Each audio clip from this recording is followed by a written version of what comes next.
स्वाध्याय शुश्रूषा कृष्ण पूजारतं मुनिं विश्वेशं इष्टदं वन्दे परिव्राट् चक्रवर्तिनं श्री गुरुभ्यो नमः। श्री विश्वेशतीर्थ गुरुभ्यो नमः। कान्ताय कल्याण गुणैकधाम्ने नवद्युनाथ प्रतिम प्रभाय नारायणाय अखिल कारणाय श्री प्राणनाथाय नमस्करोमि। बुभुत्सया मत्सरवर्जिताञ्जनान् समत्सरान् वा विजिगीषया गतान् श्रुतप्रवीणान् अतितार्किकान् मुहुः भङ्ग्यानया ಭಂಗಮುಪನಿನಾಯಸಃ। ಆಚಾರ್ಯರು ನಾರಾಯಣ ಪಂಡಿತಾಚಾರ್ಯರು ಹೇಳಿದ ಹಾಗೆ ಸೂತ್ರಧಾರಕಂ, ಸೂತ್ರಧಾರನ ಕೆಲಸ. ಇಡೀ ನಾಟಕದಲ್ಲಿ ಏನು ನಡೀತಾ ಇದೆ ಅಂತ ಸೂತ್ರಧಾರ ಹೇಳಿದ ಹಾಗೆ ಆಚಾರ್ಯರು ಬ್ರಹ್ಮಸೂತ್ರದಲ್ಲಿ ಏನೆಲ್ಲ ವಿಷಯಗಳು ಬಂದಿದೆ, ಎಷ್ಟು ವಿಷಯ ಅದರಲ್ಲಿ ತುಂಬಿದೆ ಅನ್ನೋದನ್ನ ತಿಳಿಸಿ ಅದಕ್ಕೆ ಬೇಕಾದ ಪೀಠಿಕೆಯನ್ನ ಜನರ ಮುಂದೆ ಇಡ್ತಾರೆ. ಇಷ್ಟು ಬ್ರಹ್ಮಸೂತ್ರದಲ್ಲಿರುವ ವಿಷಯ ಅಂತ ಇಟ್ಟಾಗ ಇದಾದ ಮೇಲೆ ಆಚಾರ್ಯರ ಹತ್ತಿರ ಬರುವ ಶಿಷ್ಯರ ಸಂಖ್ಯೆ ಬಹಳ ಜಾಸ್ತಿ ಆಯ್ತು. ಬೇಕಾದಷ್ಟು ಜನ ಗೊಂದಲದಲ್ಲಿದ್ರು, ಯಾರು ಹೊರಗಡೆ ಬಂದಿರಲಿಲ್ಲ. ಯಾಕೆಂದ್ರೆ ಅವರಿವರಿಗೆ ಅವರವರ ಮತದ ವಿರೋಧಗಳಿತ್ತು. ಯಾರು ಸರಿಯಾದ ಅರ್ಥ ಅಂತ ಯಾರಾದ್ರೂ ವಾದ ಮಾಡ್ಲಿಕ್ಕೆ ಅಂತ ಹೋದ್ರೆ ಅವರಿಗೆ ಅದಕ್ಕೆ ಅವಕಾಶವೇ ಇರ್ತಾರೆ. ಈಗಾಗಲೇ ಬರದಾಗಿದೆ ಭಾಷ್ಯ, ಅದನ್ನು ಓದಬೇಕಷ್ಟೇ.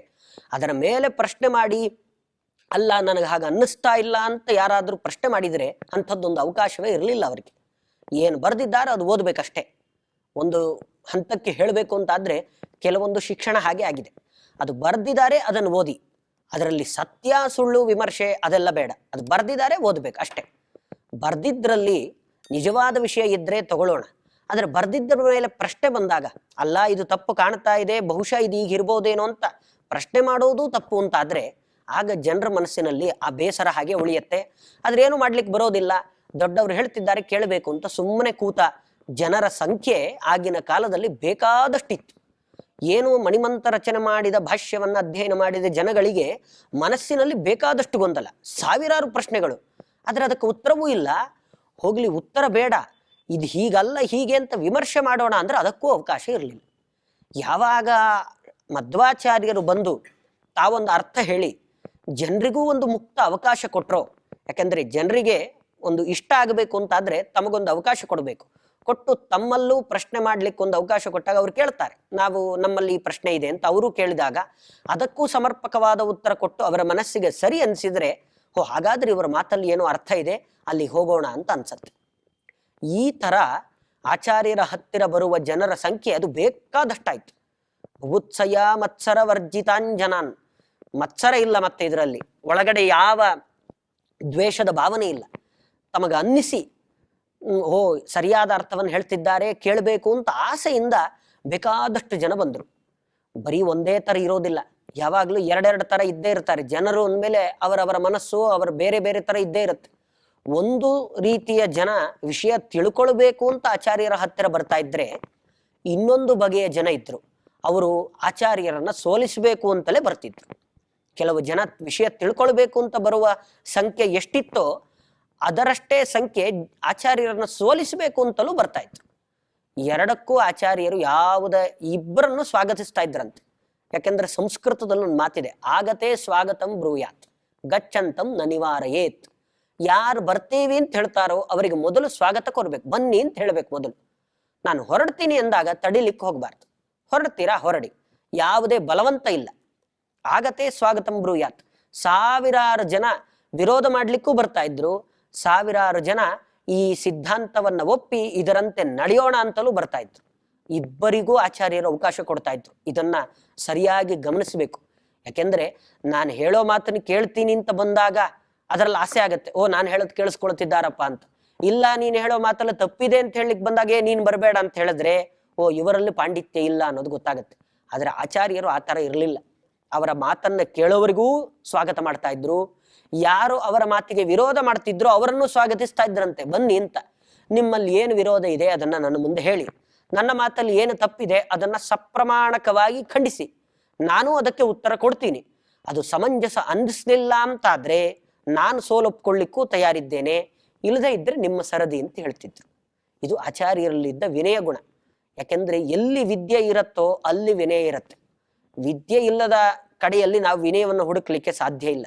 ವಿದ್ಯೆ ವಿನಯ ಇದೆರಡು ಜೊತೆ ಜೊತೆಗಿದ್ರೇನೆ ಆ ವ್ಯಕ್ತಿ ಉನ್ನತ ಸ್ಥಾನಕ್ಕೆ ಹೋಗ್ತಾನೆ. ಬರೀ ವಿದ್ಯೆ ಇದೆ ಅಂತ ದುರಹಂಕಾರ ಪಟ್ರೆ ಎಷ್ಟೇ ವಿದ್ಯೆ ಇದ್ರೂ ಅವನು ಅಧಪಾತವನ್ನು ಹೊಂತಾನೆ. ಆಚಾರ್ಯರು ತಮ್ಮಲ್ಲಿದ್ದ ಆ ವಿದ್ಯೆಗಿಂತ ಅತಿ ಹೆಚ್ಚು ವಿನಯ. ಯಾವ ಜನ ಬಂದು ಕೇಳಿಕೊಂಡ್ರು ಅವರಿಗೆ ಬ್ರಹ್ಮಸೂತ್ರಗಳ ಭಾಷ್ಯದ ಬ್ರಹ್ಮಸೂತ್ರಕ್ಕೆ ಬೇಕಾದ ಸರಿಯಾದ ಅರ್ಥವನ್ನು ಹೇಳ್ತಾ ಇದ್ರು, ಅದರ ಉಪನ್ಯಾಸವನ್ನು ಮಾಡ್ತಾ ಇದ್ರು. ಅದೇ ರೀತಿ ಯಾವ ಜನ ಖಂಡಿಸ್ಲಿಕ್ಕೆ ಅಂತ ಬರ್ತಿದ್ರೋ ಅವರನ್ನು ಹಾಗೆ ಖಂಡಿಸಿಯೂ ಕಳಿಸ್ತಾ ಇದ್ರು. ಯಾವತ್ತಿಗೂ ಕೂಡ ತಾವು ಸೋತಿದ್ದು ಅಂತಿಲ್ಲ. ಸೋಲೋದು ಗೆಲ್ಲೋದು ಅಂತ ಯಾವಾಗಿರುತ್ತೆ ಅಂದ್ರೆ ಅಲ್ಲೊಂದು ಪಂದ್ಯ ಇದ್ದಾಗಿರುತ್ತೆ. ಯಾವಾಗ ಸರಿಯಾದ ವಿಷಯವನ್ನ ತಿಳಿಸ್ತಿರ್ತಾರೋ ಅಲ್ಲಿ ಪಂದ್ಯ ಅಂತ ಇರೋದಿಲ್ಲ. ಅವರಿಗೆ ಅರ್ಥ ಆಗೋಗುತ್ತೆ, ಮನಸ್ಸಿಗೆ ತಮಗೆ ಅನ್ಸತ್ತೆ, ಓ ಅವ್ರು ಹೇಳೋದನ್ನ ಇನ್ನೂ ನಮ್ಮಿಂದ ಖಂಡಿಸ್ಲಿಕ್ಕೆ ಆಗೋದಿಲ್ಲ ಅನ್ನೋದು ಗೊತ್ತಾದಾಗ ಅಲ್ಲಿಂದ ಜನ ವಾಪಸ್ ಹೋಗ್ತಾ ಇದ್ರು. ಈ ತರ ಜನರು ಯಾರು ಯೋಗ್ಯ ಜನರಿರ್ತಾರೋ ಅವರಿಗೆ ಉಪದೇಶ ಮಾಡ್ತಾ ಇದ್ರು. ಯಾರು ಅಯೋಗ್ಯ ಜನರಿರ್ತಾರೋ ವಾದ ಮಾಡಬೇಕು ಮತ್ಸರದಿಂದಲೇ ಬರ್ತಿರ್ತಾರೋ, ಹೊಟ್ಟೆ ಕಿಚ್ಚು, ಇಷ್ಟು ಬೆಳೀತಾ ಇದ್ದಾರೆ, ಇಷ್ಟು ದಿನ ಇದ್ದ ಭಾಷ್ಯವನ್ನ ಅಳಿಸಾಕ್ತಾ ಇದ್ದಾರೆ, ಹಾಗಾಗಿ ಅವರನ್ನು ಖಂಡಿಸಬೇಕು ಅಂತ ಯಾವ್ಯಾವ ಜನ ಬರ್ತಾ ಇದ್ರೋ ಅವರನ್ನ ಖಂಡಿಸಿ ಕಳಿಸ್ತಾ ಇದ್ರು. ಇದು ಆಚಾರ್ಯರು ಮಾಡ್ತಾ ಇದ್ದ ಕೆಲಸ ಅಂತ. ಮೊದಲಿಗೆ ಅವರು ಬ್ರಹ್ಮಸೂತ್ರಕ್ಕೆ ಪೀಠಿಕೆಯ ರೂಪದಲ್ಲಿ ಯಾವಾಗ ಅರ್ಥವನ್ನು ಹೇಳಿದ್ರೋ ಅದಾದ ಮೇಲೆ ಬರುವ ಜನರ ಸಂಖ್ಯೆ ಅದು ಅಪಾರ ಆಯಿತು. ಎರಡೂ ರೀತಿಯಲ್ಲಿ ಜನಗಳು ಬರ್ತಾ ಇದ್ರು ಅನ್ನೋದನ್ನ ತಿಳಿಸ್ತಾರೆ. ಅದನ್ನು ತಿಳಿಸಿ ಇನ್ನೊಂದು ಬಹಳ ಆಶ್ಚರ್ಯವಾದ ಘಟನೆಯನ್ನ ನಾರಾಯಣ ಪಂಡಿತಾಚಾರ್ಯರು ನಿರೂಪಣೆ ಮಾಡ್ತಾರೆ. ಅದೇನಂದ್ರೆ, ಕದಾಚಿದೇನಂ ಪ್ರತಿಗಮ್ಯ ಸೌಮ್ಯಧೀಹಿ ಸಮಧ್ಯಗೆ ಹಾರ್ಯವರ ಪ್ರಸೇದಿವಾನ್ ಹೇತೋ ಕುತಶ್ಚಿದ್ವಿಮನೀಕೃತೋಪ್ಯಹೋ ಗುಣಾಬ್ಧಿಲುಬ್ಧ ಸುಜನ ಪ್ರಸೀದತಿ. ಒಂದು ದಿನ ಆಚಾರ್ಯರು ಬ್ರಹ್ಮಸೂತ್ರದ ಉಪನ್ಯಾಸವನ್ನ ಮಾಡ್ತಿರ್ತಾರೆ. ಬೇಕಾದಷ್ಟು ಜನ ಸೇರಿರ್ತಾರೆ. ಸೇರಿದ್ದಾಗ ಆ ಜನರ ಮಧ್ಯದಲ್ಲಿ ಇನ್ನೊಬ್ರು ವಿಶೇಷ ವ್ಯಕ್ತಿಗಳು ಬಂದಿರ್ತಾರಂತೆ. ಯಾರು ಆ ವಿಶೇಷ ವ್ಯಕ್ತಿ ಅಂದ್ರೆ ಅವರ ತಂದೆ, ಅವರ ಪೂರ್ವಾಶ್ರಮದ ತಂದೆ. ವಾಸುದೇವನಾಗಿದ್ದಾಗ, ಇನ್ನೂ ಸನ್ಯಾಸಾಶ್ರಮವನ್ನು ಸ್ವೀಕಾರ ಮಾಡಿ ಆನಂದ ತೀರ್ಥ ಅನ್ನುವ ಹೆಸರು ಬರಲಿಕ್ಕೆ ಮುಂಚೆ ವಾಸುದೇವನಾಗಿದ್ದಾಗ ಯಾವ ಅವರ ತಂದೆ ಇದ್ರೋ ಮಧ್ಯಗೇಹ ಭಟ್ರು, ಅವರು ತಮ್ಮ ಮಗನನ್ನು ನೋಡ್ಬೇಕು ಅಂತ ಬಂದಿರ್ತಾರೆ. ಯಾಕಂದ್ರೆ ಆಚಾರ್ಯರ ಉಪನ್ಯಾಸದಿಂದ, ಬ್ರಹ್ಮಸೂತ್ರದ ಉಪನ್ಯಾಸದಿಂದ, ಮತ್ತೆ ಬೇರೆ ಎಲ್ಲ ವಾದ ಮಾಡ್ಲಿಕ್ಕೆ ಬಂದ ದೊಡ್ಡ ದೊಡ್ಡ ವಾದಿಸಿಂಹ, ಬುದ್ಧಿಸಾಗರರಂತ ದೊಡ್ಡ ದೊಡ್ಡ ವಿದ್ವಾಂಸರನ್ನ ಯಾವಾಗ ವಾದದಲ್ಲಿ ಸೋಲಿಸಿದ್ರೋ ಈ ವಿಷಯ ಜಗತ್ ಪ್ರಸಿದ್ಧಿ ಆಯ್ತು, ಎಲ್ಲ ಕಡೆ ಹರಡಿತು.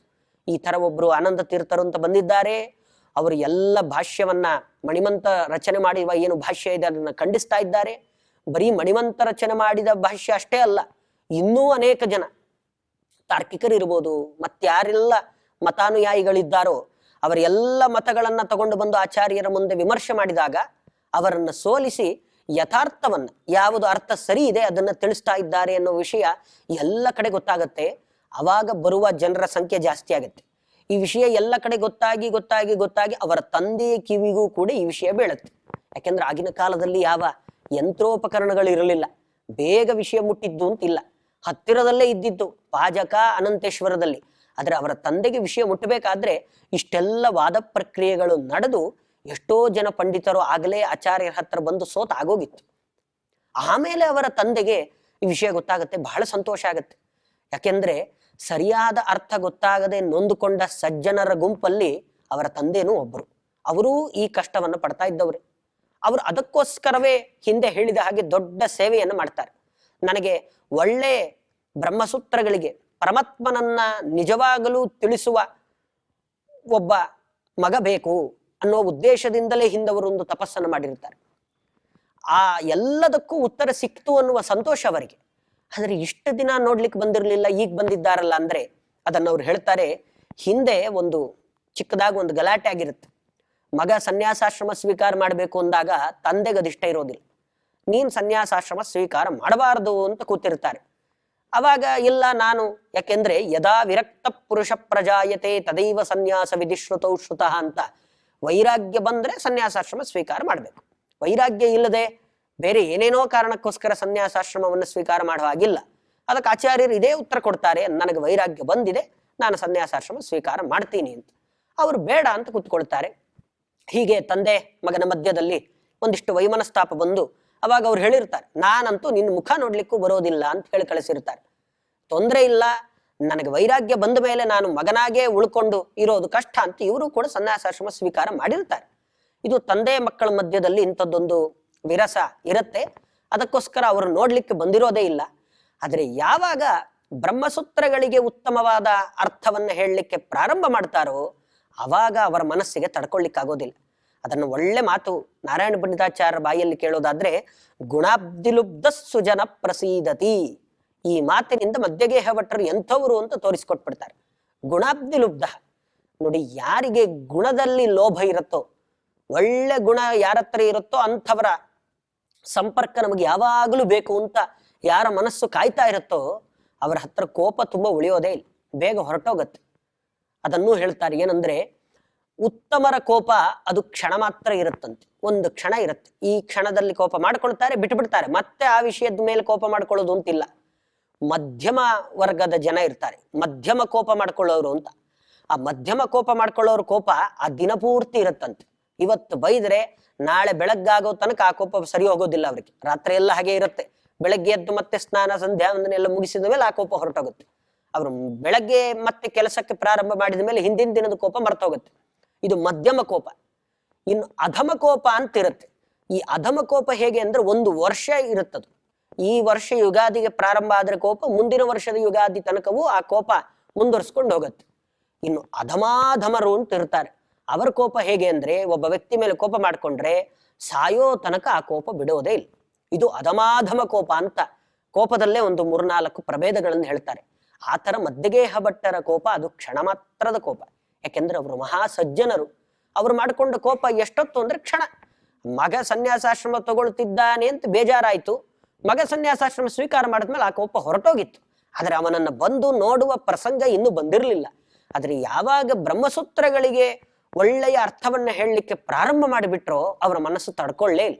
ಓಡೋಡಿ ಬರ್ತಾರೆ, ಬಂದು ನೋಡ್ತಾರೆ. ಹೇತೋ ಕುತಶ್ಚಿದ್ದಿಮನಿ ಕೃತೋಪ್ಯಹೋ ಗುಣಾಬ್ಧಿಲುಬ್ಧ ಸುಜನ ಪ್ರಸೀದತಿ ಅಂತ ಮಧ್ಯಗೇಹ ಭಟ್ರು ಓಡೋಡಿ ಆನಂದ ತೀರ್ಥ ಭಗವತ್ಪಾದಾಚಾರ್ಯರನ್ನ ನೋಡ್ಬೇಕು ಅಂತ ಬಂದಿದ್ದಾರೆ. ಬಂದು ಅಲ್ಲಿ ನಿಂತ್ಕೊಂಡು ನೋಡ್ತಾ ಇದ್ದಾರೆ. ನೋಡಿದ್ದಷ್ಟೇ ಅಲ್ಲ, ಬಂದು ಅವರ ಹತ್ರ ಕುತ್ಕೊಂಡು ಮಾತಾಡ್ತಾರಂತೆ. ಮಾತಾಡಿದಾಗ ಎಂಥ ವಿಶಿಷ್ಟವಾದ ಅನುಭವ ಆಯ್ತು, ಏನಾಯ್ತು ಅನ್ನೋದನ್ನ ನಾರಾಯಣ ಪಂಡಿತಾಚಾರ್ಯರು ಬಹಳ ಸುಂದರವಾಗಿ ವರ್ಣನೆ ಮಾಡ್ತಾರೆ.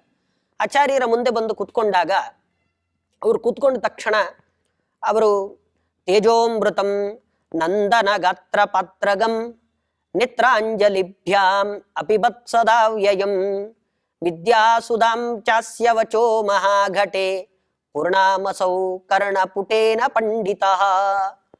ಆಚಾರ್ಯರ ಉಪನ್ಯಾಸ ಬ್ರಹ್ಮಸೂತ್ರದ ಮೇಲೆ ಬಹಳ ಸುಂದರವಾದ ಉಪನ್ಯಾಸ. ಅದನ್ನು ಕೇಳೋದೇ ಒಂದು ದೊಡ್ಡ ಭಾಗ್ಯ.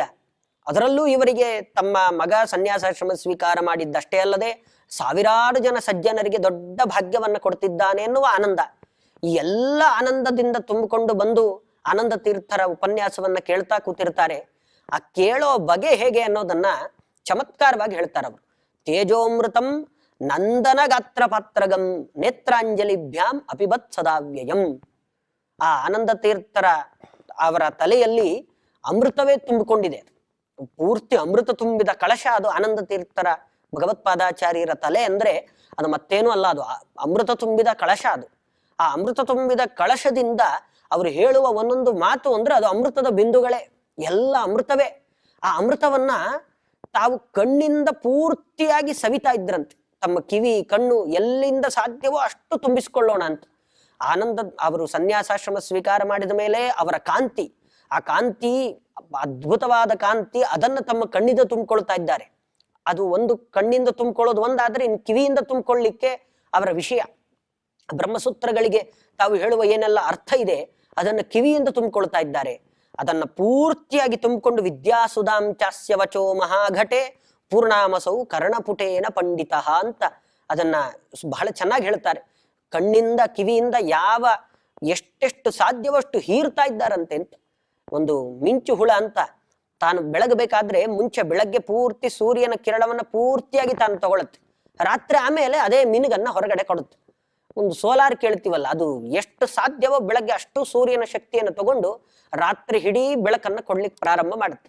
ಆದ್ರೆ ತಾನು ಸ್ವಂತ ಬೆಳಕಲ್ಲ, ಅದು ಸೂರ್ಯನ ಬೆಳಕನ್ನು ತಗೊಂಡು ಆಮೇಲೆ ರಾತ್ರಿ ತನ್ನ ಬೆಳಕು ಅಂತ ಕೊಡುತ್ತೆ.